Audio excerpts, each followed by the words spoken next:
요한복음 8장 12절 말씀입니다. 요한복음 8장 12절입니다. 그때에 예수님께서 다시 그들에게 말씀하여 이르시되 나는 세상의 빛이니 나를 따르는 자는 어둠 속에 다니지 아니하고 생명의 빛을 얻으리라 하시니라. 아멘. 12장 36절 말씀 하나 더 보겠습니다. 요한복음 12장 36절 말씀 하나 더 보겠습니다. 너희에게 빛이 있을 동안에 빛을 믿으라. 그리하면 너희가 빛의 자녀들이 되리라 하시니라. 거기까지만 보겠습니다. 기도하겠습니다. 하나님 아버지, 생명의 빛이신 예수 그리스도를 믿음으로 말미암아 우리가 어둠의 자녀에서 빛의 자녀가 된 것을 인해 감사를 드립니다.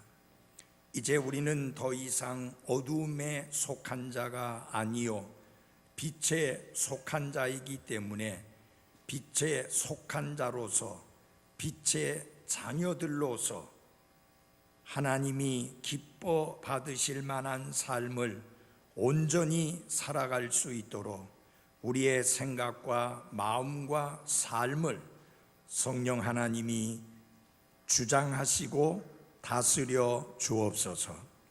아직까지 구원받지 못한 가운데 어둠에 속한 자, 어둠의 자녀인 분이 있다고 하면 너무 늦기 전에 빛의 자녀로 변화되는 은혜를 입게 해 주옵소서. 예수님 이름으로 기도했습니다. 아멘. 앉아주시기 바랍니다. 예수님께서는 나는 세상의 빛이라 이렇게 말씀을 하셨는데, 사도 요한은 요한복음 1장 4절에서 이미 예수님을 빛이라고 그렇게 말을 했었습니다. 그래서 그분 안에 생명이 있었으며 그 생명은 사람들의 빛이라 이렇게 이미 말한 적이 있습니다. 자, 어째서 사도 요한은 예수님을 빛이라고, 사람들의 빛이라고 말을 했을까요? 이는 예수님께서 친히 자기 자신을 빛이라고 말씀을 하셨기 때문입니다.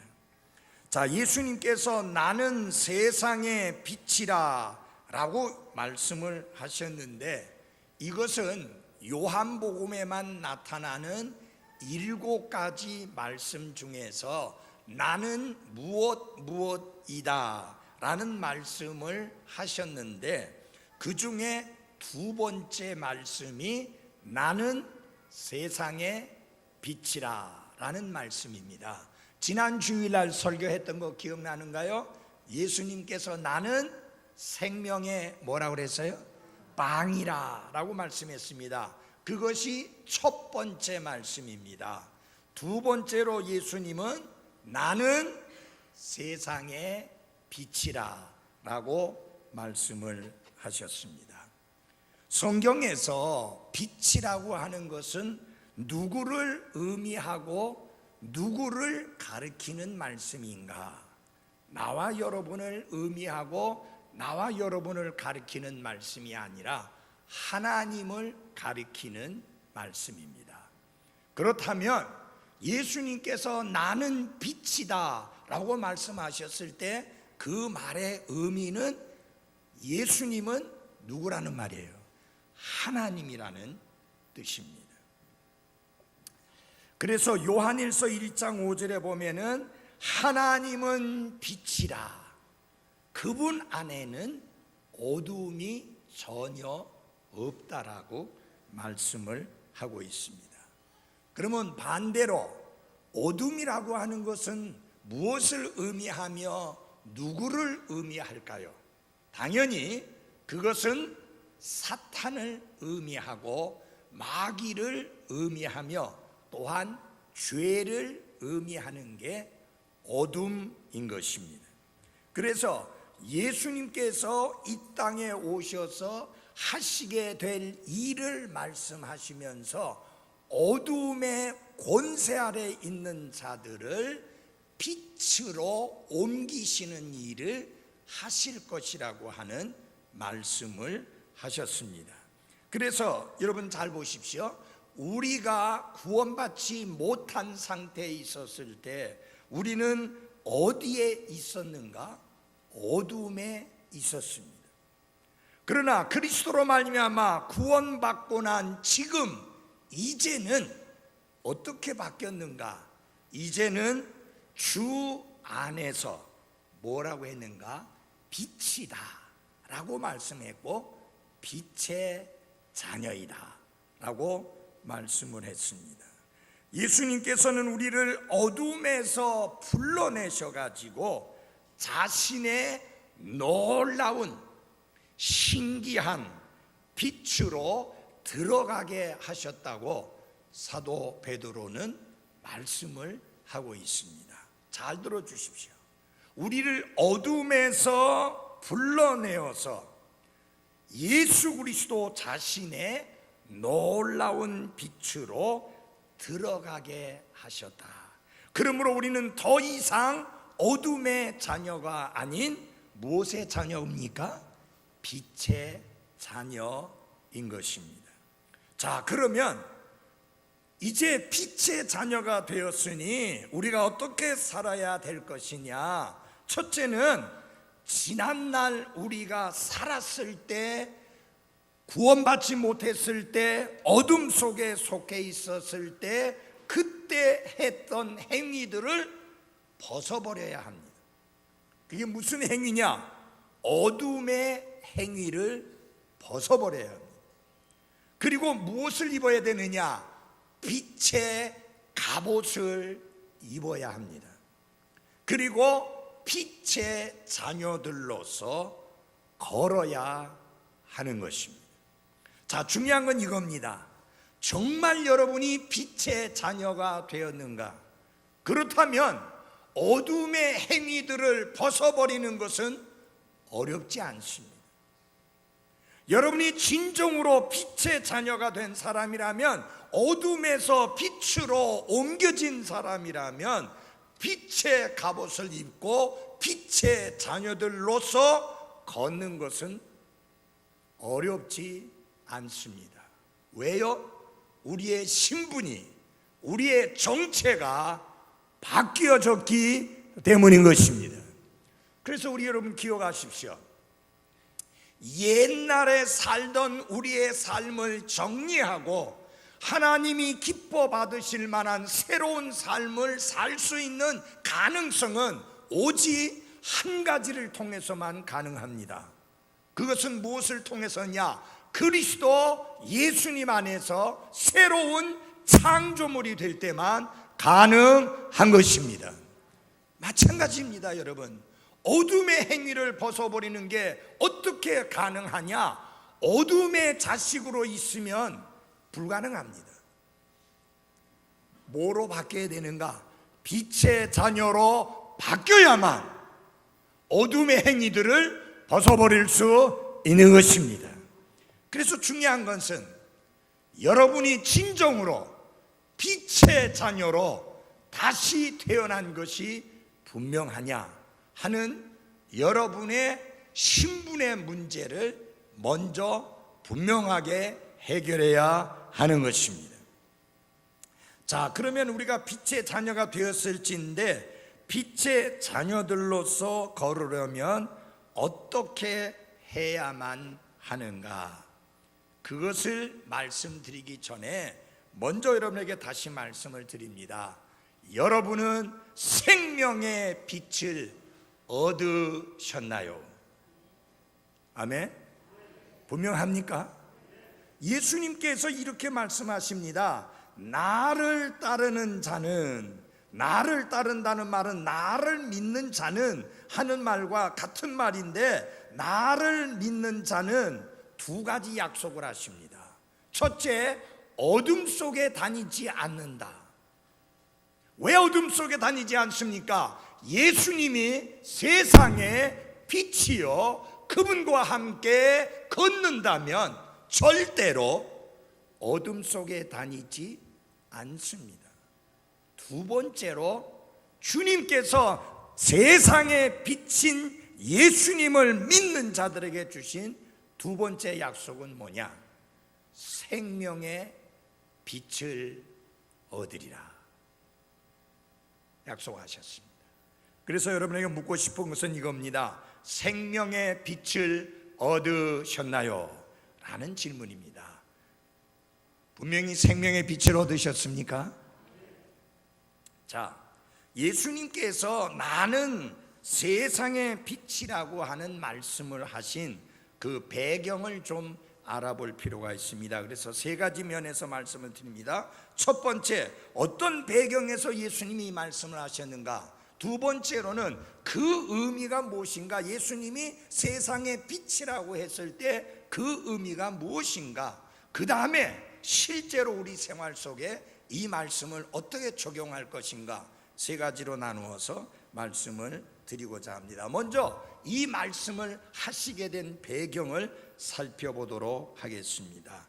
요한복음 7장에서 9장까지의 배경은 어떤 배경이냐면요, 장막절에 관련된 내용을 다룬 그런 배경입니다. 여러분, 장막절이라고 한번 해봅시다. 장막절. 이 빛의 자녀가 지금 어둠 속에 속한 사람처럼 자고 있어요. 깨야지. 지금 빛의 자녀는 깨어서 영과 진리로 경배드리는 시간입니다. 지금 졸며 자는 자들은 사탄에 속한 자와 죄에 속한 자가 지금 집에서 졸며 자고 있지요. 여러분들은 빛에 속한 자이니까 하나님께 경배드리기 위해서 이 자리에 온 거 맞습니까? 제대로 된 경배를 드리십시다. 영과 진리의 경배를 드리십시다. 깨어있는 경배를 드리십시다. 예배 시간에 이 자리에 앉아서 자리만 때우는 그런 게 아니라 진정한 경배를 드려야 하는 게 옳습니다. 이게 개역성경에는 전부 다 어떤 말로 되어 있느냐면 초막절이라고 되어 있습니다. 그런데 흠정역 성경에는 초막절이라는 표현이 하나도 없고 전부 다 장막절입니다. 장막하면 여러분 쉽게 무엇을 생각하면 되느냐면, 천막하면은 쉽게 이해가 될 거예요. 텐트를 생각하시면 됩니다. 유대인들은 유대 달력의 7번째 달에 7일 동안을 장막절로 지켰습니다. 우리 달력으로 하면 9월 중순에서 10월 중순쯤 되는 그런 때입니다. 자, 그럼 이 장막절은 무슨 명절이냐? 여러분, 이스라엘에게 여러 가지 명절이 있는 거 아시죠? 유월절 기억하시죠? 그 다음에 7.7절이라고 하는 거 기억하시죠? 이런 여러 가지 명절 중에서 장막절은 무슨 명절이냐 하면은, 추수를 해서 수확을 거두고 난 다음에 이 큰 수확을 거둘 수 있게 해주신 하나님께 기쁨의 감사를 드리는 명절, 축제가 바로 장막절입니다. 그러면서 어떻게 하느냐?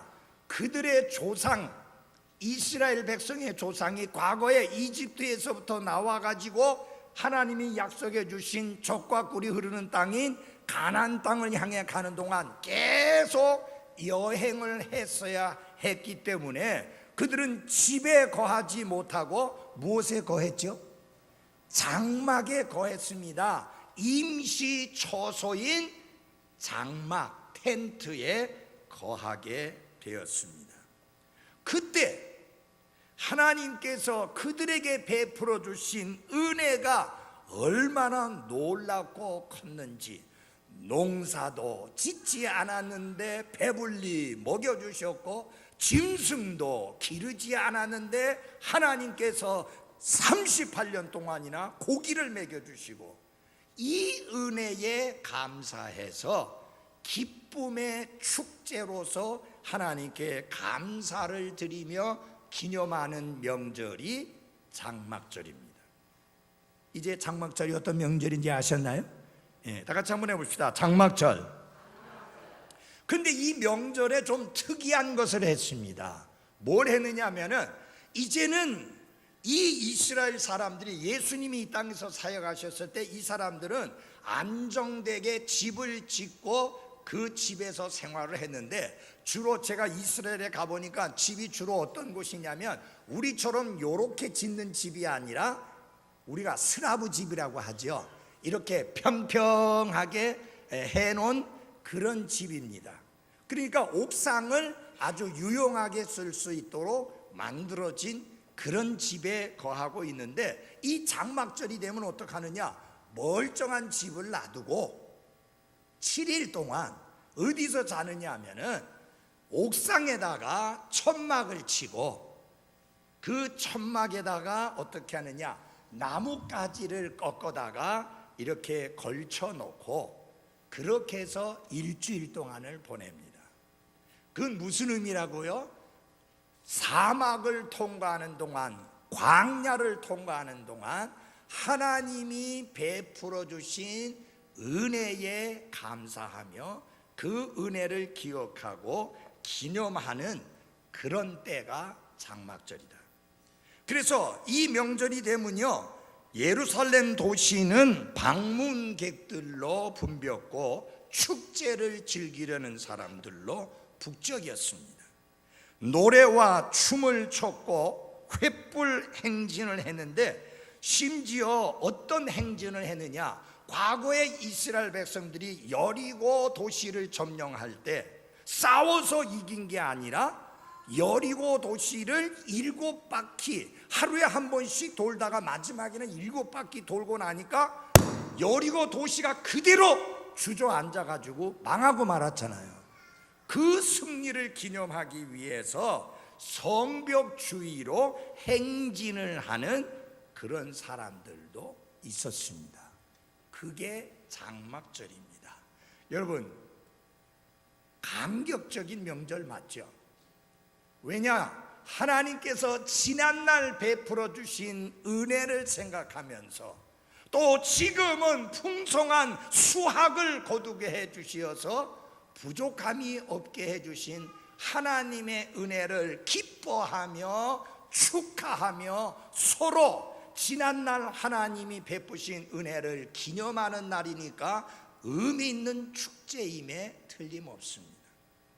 그런데 여러분, 이 이스라엘 사람들 중에서 종교 지도자들은요, 성경에도 없는 전통을 만들고 성경에도 없는 규칙들을 만드는 데 있어서 도사들입니다. 그래서 이 명절 중에 하던 것 중에 성경에는 그렇게 명령한 것도 없고 말씀한 것도 없는데, 그들이 이 명절에 행했던 것 중에 특별한 게 2가지가 있습니다. 그 행사가 하나는 뭐냐면은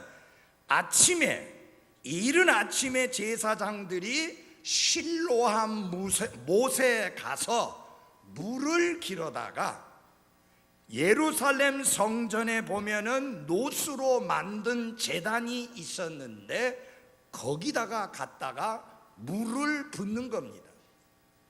물만 붓는 게 아니라 그 주위에 사람들이 모여 있다가 노래를 부릅니다. 근데 그 노래 가사로서 이용한 구절이 몇 개 있었는데, 그 중에 하나가 이사야서 12장 3절로서 그러므로 너희가 기뻐하며 구원의 운물들에서 물을 기르리로다, 그 노래를 불렀습니다. 또 시편 114편 7절 8절도 노래 가사로 사용이 되어지는데, 땅이여 너는 주의 앞에서 곧 야곱의 하나님의 앞에서 떨지어다. 그분께서 반석을 변하게 하사 서 있는 물이 되게 하시며 부싯돌을 물샘이 되게 하셨도다. 자, 이들이 물을 부으며 노래를 불렀는데 이 의식이 무엇을 의미하는 것인가? 이스라엘 백성들의 조상들이 가나안 땅을 향해서 광야를 여행하는 그 힘든 과정 동안에, 여러분, 그 과정은, 그 길은 사막입니다.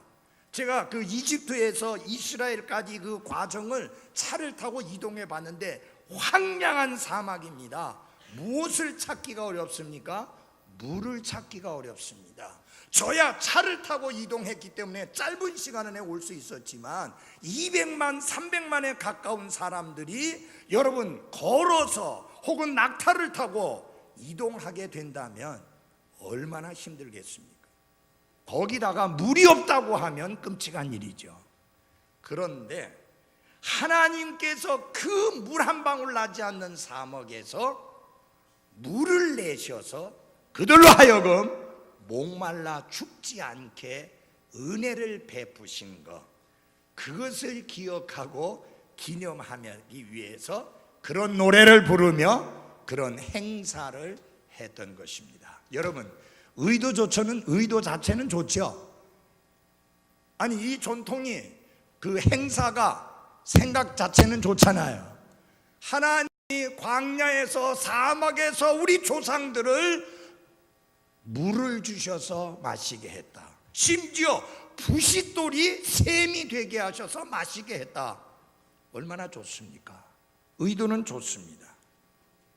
근데 여러분, 과거에 하나님께서 그들의 은혜 베푸신 것만 생각하고 이들은 생명의 생수이신 예수님이 그들 앞에 있었지만 그분을 믿음으로 받아들여서 육신의 생수가 아닌 영원한 영적인 생수를 마시는 일에는 전혀 관심이 없었습니다.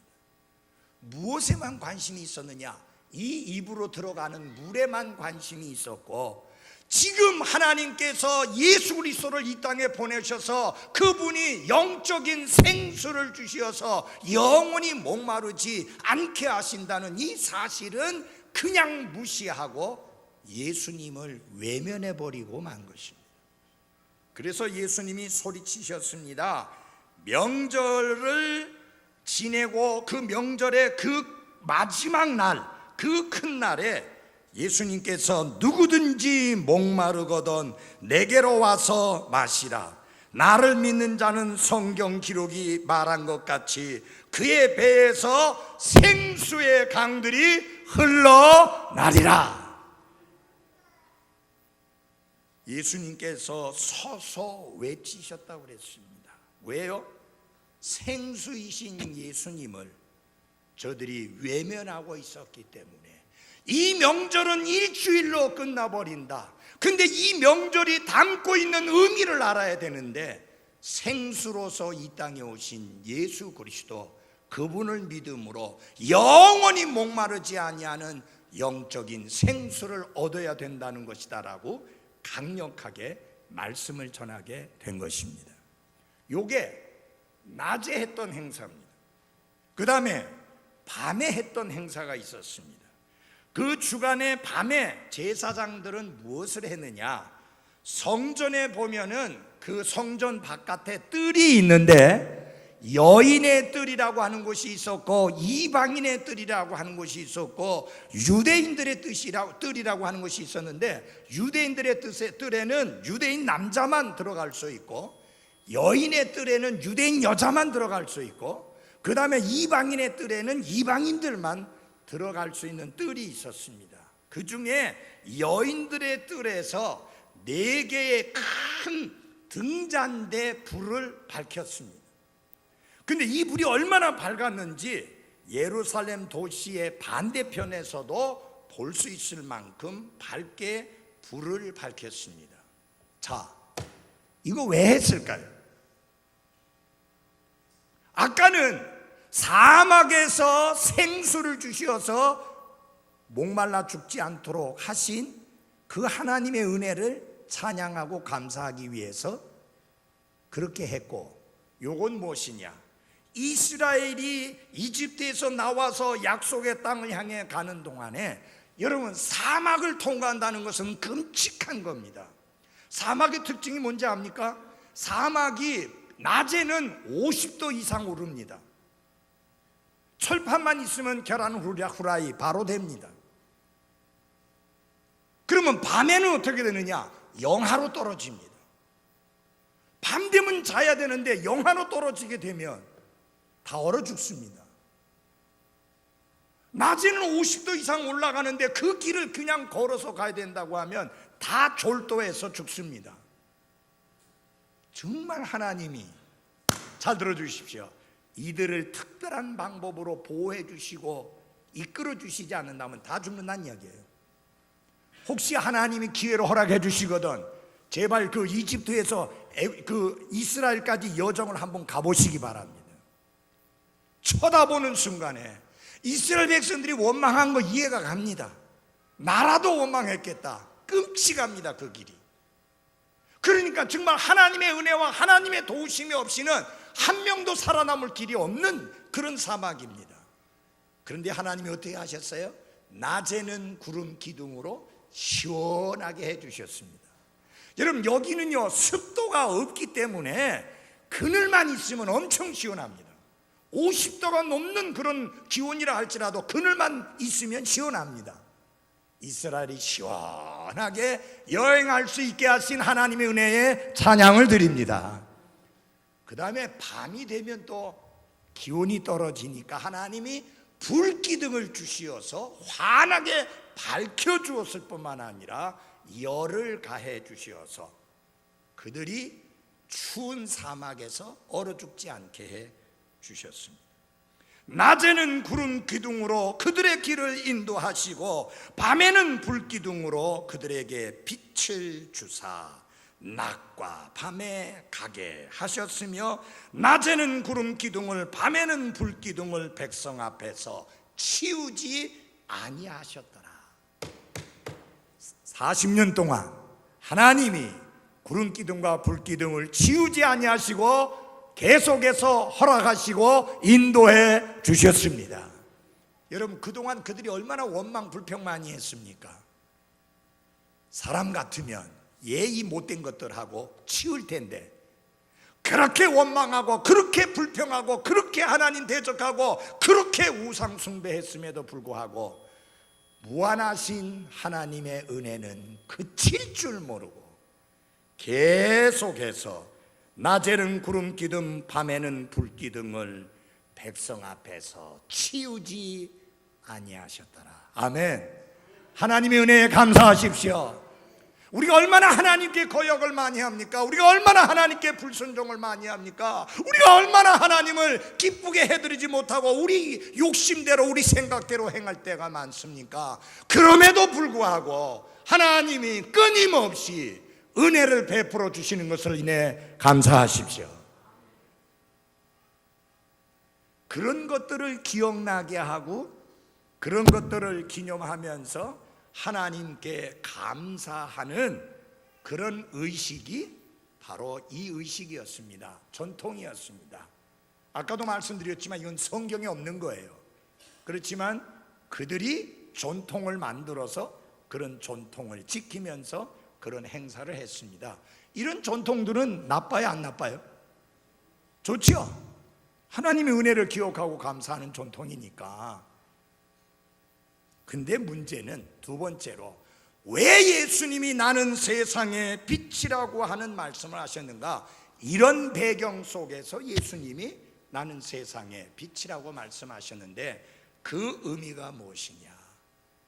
지난날 과거에 오래전에 하나님께서 그들에게 베풀어 주신 은혜, 그것만 생각하고 그것만 기억하고 그것만 감사하지 말고 지금 세상의 빛으로 오신 그분을 믿으면 생명의 빛을 얻는, 영적 어둠에서 영적인 빛으로 옮겨지는 나 예수 그리스도를 알고 믿어 생명의 빛을 얻으라고 하는 것이 주님의 말씀의 핵심입니다. 여러분, 그들은 예수님을 나사렛 목수의 아들로만 취급했습니다. 심지어는 이단의 우두머리로 취급을 했습니다. 그래서 예수님이 그들에게 말씀하신 것입니다. 나는 세상의 빛이라. 그 말은 무슨 뜻이냐? 예수님께서 생명을 얻게 하는 빛이실 뿐만 아니라 그분 자신이 하나님이 육신이 되어 그들 가운데 장막을 치신 분이 예수 그리스도 임마누엘이라고 하는 사실을 밝히시게 된 것입니다. 여기 말씀이 육신이 되어라는 말은 그 육신이 되었다는 말이 장막을 쳤다 그 말이에요. 하나님이 육신이라는 장막을 치고 사람들 가운데 거하셨는데 그분이 바로 예수 그리스도이신 것입니다. 그래서 그분이 말씀합니다. 내가 생명의 빛이다.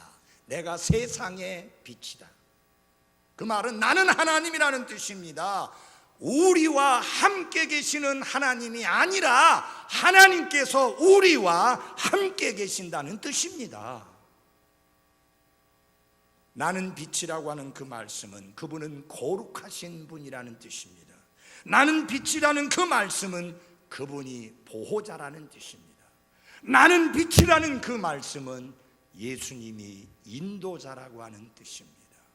과거의 불기둥과 구름기둥이 그들을 보호하고 그들을 인도했지만 지금은 바로 내가 너희들의 인도자요, 너희들의 빛이요, 너희들의 보호자요, 너희들의 하나님이라는 사실을 말씀하신 것이 내가 세상의 빛이다 라고 하는 말씀의 의미입니다.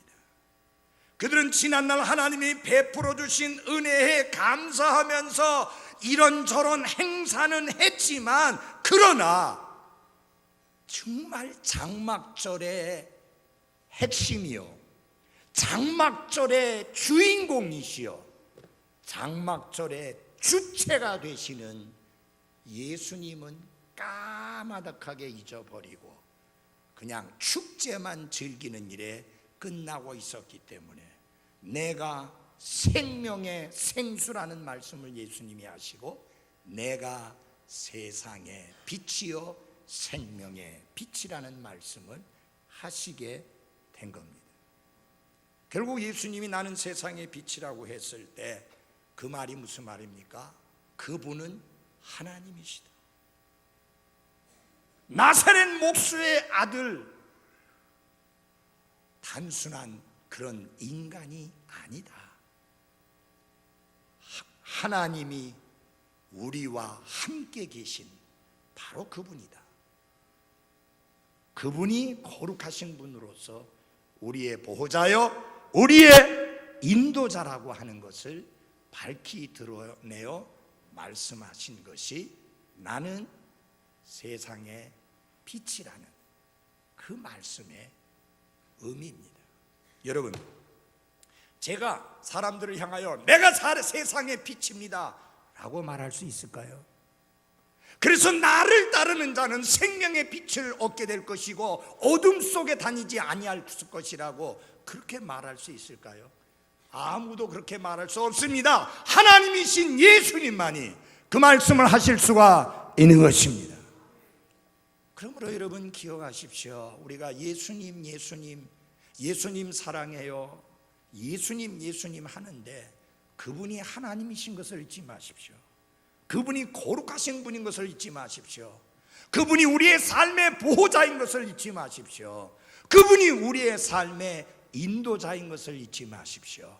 그분이 우리의 생명의 주인이라는 사실을 잊지 마시기를 바랍니다. 우리 그거 알고 그거 인식하고 살아야 하는 게 옳습니다. 자, 제사장들이 불을 켜거나 혹은 제단에 물을 붓는 이런 행위들은 하나님이 명령하신 적이 없습니다.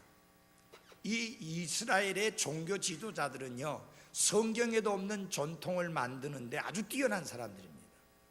근데 문제는 이 전통 자체가 나쁜 것은 아니었습니다. 왜냐하면 하나님께서 행하신 일을 기억하고 감사하고 기뻐하는 것이었으니까 전통 자체가 나쁜 것은 아니었는데, 문제는 뭐냐? 그 장막절이 우리에게 가르쳐 주시고자 하는 핵심적인 진리를 놓쳐버린 게 문제입니다. 그래서 항상 예수님과 다투고 논쟁하면서 그들은 어떻게 했는가? 전통을 주장하면서 하나님 말씀보다는 전통을 더 앞세우고 내세웠던 것을 보게 됩니다. 그래서 예수님이 강력하게 지정합니다. 너희들이 사람들의 전통 때문에 하나님의 말씀을 거역하는도다. 오늘날에도 그런 사람들이 많습니다. 오랫동안 해왔던 교회 안의 전통 때문에 하나님의 말씀 자체를 거역하고 거부하고 받아들이지 않는 사람들이 많이 있습니다. 예수님이 세상의 빛이라고 하는 말은 그분이 우리 삶의 중심이 되시는 분이다 라는 의미입니다. 한번 생각해 보십시오. 빛이 없이 살 수 있는가요? 빛이 없이는 생명이 존재할 수가 없습니다. 모든 것이 빛을 중심으로 이루어지는 것입니다. 마찬가지로 예수님을 중심으로 모든 것이 이루어져야 하는 게 맞습니다. 그분은 우리의 삶의 중심이 되셔야 합니다. 결코 그 예수님을 변방의 가장자리에 내치지 않도록 주의하시기를 바랍니다. 많은 그리스도인들이 예수님을 가장자리로 내치고 있습니다. 그래서 그리스도가 중심이 아닙니다. 돈이 중심이 되고 사람이 중심이 되고 자신이 중심이 되고 자신의 꿈이 중심이 되고 자신의 계획이 중심이 되고 자신이 원하는 것이 중심이 되고 사업이 중심이 되어버리고 많은 잘못된 삶을 살고 있습니다.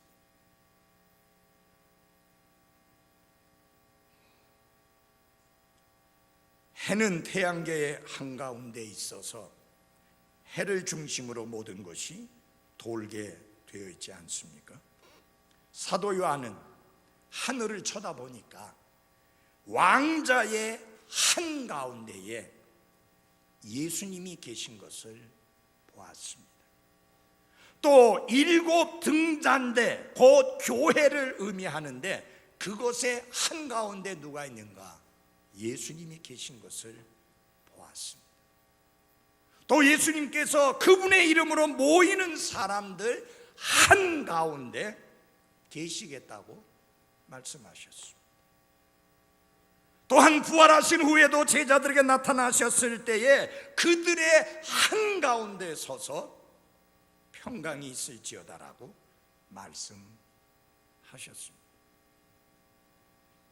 교회의 중심에 목사도 아니요, 집사도 아니요, 성도도 아니요, 예수님이 계셔야 하는 게 맞습니다.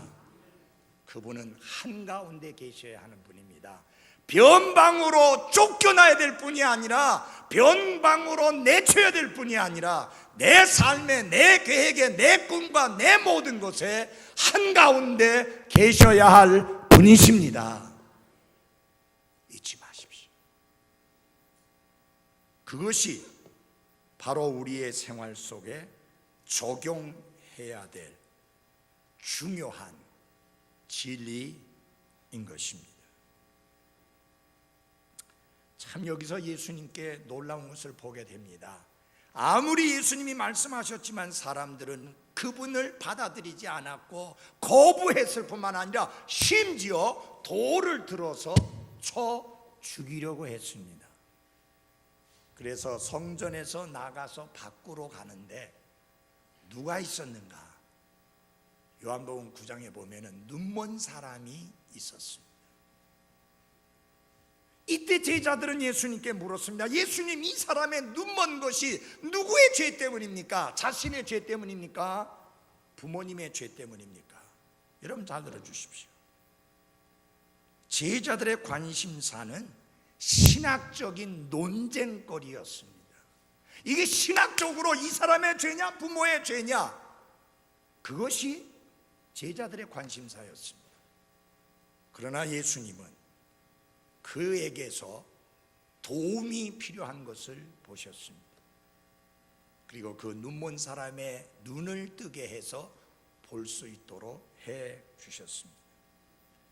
사랑하는 그리스도인 여러분, 다른 사람들을 바라볼 때 신학적인 논쟁을 위하여 바라보지 말고 그 사람의 도움이 무엇이며 그 사람의 필요가 무엇인가를 바라볼 줄 아는 긍휼이 넘치는 그리스도인들이 되시기를 바랍니다. 예수님은 정의를 가볍게 여긴 건 아닙니다. 정의를 중요하게 여겼지만 그러나 그보다 더 긍휼을 중점으로 두셨습니다. 여러분, 제자들은 이야기했을 겁니다. 여보게, 이 사람이 과연 지금 앞을 못 보는데 이 사람이 예수님께서 눈을 뜨게 해서 보여주실 만큼 가치가 있는 사람이라고 생각하나? 자네는 이 사람이 무슨 죄 때문에 눈이 멀었다고 생각하냐? 어째서 날 때부터 눈이 머냐? 이런 신학적인 논쟁거리나 하고 있었지만 예수님께서는 그의 눈먼 상태를 불쌍히 여겨주시고 고쳐주셨습니다. 제가 왜 이 말씀을 드리느냐 하면, 우리가 예수님께 순종해서 세상의 빛이신 예수님을 따라 살아간다고 하면 우리의 삶 자체가 사람들에게 살아있는 빛처럼 빛을 발해야 합니다.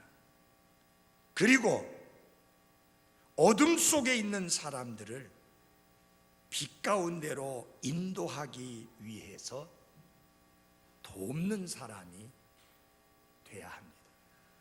나면서부터 눈먼 사람, 그 사람에게는 한 가지만 필요했습니다. 도움입니다. 그러므로 그 사람에게 필요한 것은 긍휼이었습니다. 신학적인 논쟁이 아닙니다. 긍휼이 필요했습니다. 예수님은 바로 그 긍휼을 베푸셨습니다. 여러분들에게 말씀드립니다. 잃어버린 구원받지 못한 사람을 향하여 긍휼이 풍성해질 수 있도록 하나님께 기도하십시오. 그들을 불쌍히 여기는 마음을 달라고. 허드슨 테일러는 중국 선교의 아버지라고 불리는 분입니다. 심신이 지쳐가지고 병이 나자 요양도 할 겸, 그리고 영적으로 재충전을 하기 위해서 영국 브리톤에 있는 친구들을 찾아갔습니다. 그리고 1865년 6월 25일 친구들과 함께 주일 예배에 참석을 해서 예배를 드리게 되었습니다. 그런데 거기에서, 그 교회에서 크게 기뻐하는 많은 사람들을 보면서 그는 견딜 수가 없었다고 했습니다. 아니, 예배 드리면서 기뻐하는 그들을 왜 견딜 수 없어 했는가?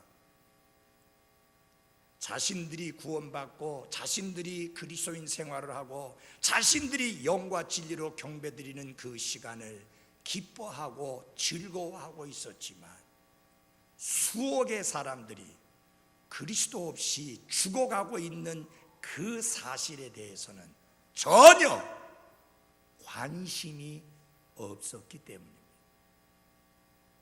그는 무거운 마음으로 교회에서 나와가지고 해변가로 내려갔습니다. 그토록 많은 그리스도인들이 그렇게나 기뻐하면서도 중국 땅에 잃어버린 수억의 혼들을 위해서는 아무것도 하지 않는 그 사실이 그를 너무나 혼란스럽게 만들었습니다. 그는 그 주일 아침에 정말 주님의 도우심이 함께 한다면 자신이 중국 대륙에 잃어버린 혼들에게 복음을 전하는 선교사가 되겠다고 결단을 했습니다. 그리고 이틀 후에 10파운드짜리 지폐 한 장을 들고 런던에 있는 카운트 은행에 가서 차이나 인랜드 미션이라는 명의로 계좌를 개설했는데 그게 뭐냐? 중국 내지 선교회라고 하는 선교회였습니다. 지금도 중국에 있습니다. 수많은 사람들을 그는 그리스도께로 인도했고 많은 사람들이 구원받았습니다. 문화혁명 이전에 중국에는 엄청나게 많은 그리스도인들이 있었고 그들이 문화혁명 후에 공산치하로 됨으로 말미암아 전부 지하로 내려가서 지하교회를 유지해 갔었습니다. 허슨 테일러라고 하는 한 사람의 결단이 수많은 사람들이 구원받게 하는 계기가 되었습니다. 우리가 이렇게 기쁨으로 감사함으로 영과 진리로 경배드리는 이 순간 한 번도 복음을 들어보지 못하고 예수 그리스도 없이 지옥에 던져지는 사람들이 얼마나 많은가를 생각해 볼 때 우리는 선교의 부담을 가져야 하는 것입니다. 미국의 교회들은 이런 표현을 씁니다. Go or send. 당신이 선교사로 가든지 아니면 선교사를 보내는 사람이 되어라. 우리는 기도로서 선교사를 보낼 수 있습니다. 선교 후원으로 선교사를 보낼 수 있습니다. 우리의 사명은 선교라는 사실을 기억하면서 이 말씀을 접고 싶습니다. 기도하겠습니다.